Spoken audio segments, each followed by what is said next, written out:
আলহামদুলিল্লাহ এখন তোমার কি চলে আসছে? পজিটিভ চলে আসছে। তো 5-6 মাস তো লাগে নাই, 2 নাম্বার ডোজে কনসিভ হয়ে গেছে।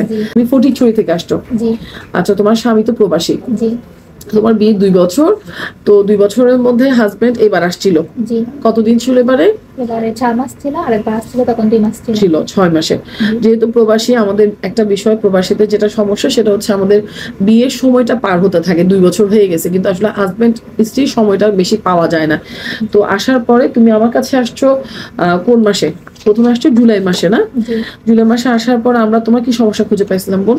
হরমোনের আর থাইরয়েডের সমস্যা। আমরা তোমার পারমিশন এই ভিডিওটা রেকর্ড করতেছি কারণ তোমার মতো অনেক পেশেন্ট আছে যারা জানতো না তাদের কেন কনসিভ হচ্ছে না, কিন্তু এই হরমোনের সমস্যার জন্য তোমাকে কোনো হরমোন বিশেষজ্ঞের কাছে আমি পাঠিয়েছিলাম না, আমি ট্রিটমেন্টটা দিয়েছিলাম। আলহামদুলিল্লাহ এখন তোমার কি চলে আসছে? পজিটিভ চলে আসছে। আমাদের বিটিএসিটা আল্লাহর রহমতে ভালো আসছে, সবকিছু ভালো। তোমার স্বামী চলে গেছেন। তো প্রথম ডোজে কাজ হয়নি, কাজ হয়েছিল দ্বিতীয় ডোজে। আসলে কাজ হয়নি বলবো না, প্রথম ডোজেও তোমার ওভুলেশন হয়েছিল, খুব ভালো আসছিল। আমি কি বলছিলাম যে 5-6 মাস থাকলে ওষুধগুলো খেলে কাজ হয়ে যায়, কনসিভ হবে। তো 5-6 মাস তো লাগে নাই, 2 নাম্বার ডোজে কনসিভ হয়ে গেছে। তো আমরা কি খুব বেশি ওষুধের প্রয়োজন ছিল? খুব বেশি ওষুধের প্রয়োজন ছিল না। আমি প্রথমবার দ্বিতীয়বার কি কোনো ইনজেকশন বা কিছু দিছি?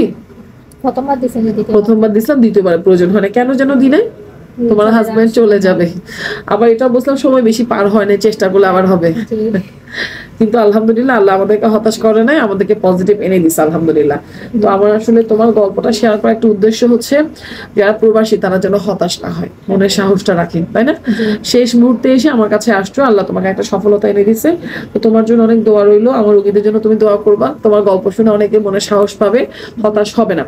তো যেহেতু তোমার কিন্তু ডায়াবেটিসটা আছে, ঠিক আছে, এবং থাইরয়েডের প্রবলেমটা আছে, এগুলো থাকা মানে একটু ঝুঁকিপূর্ণ প্রেগনেন্সি, হাই রিস্ক প্রেগনেন্সি।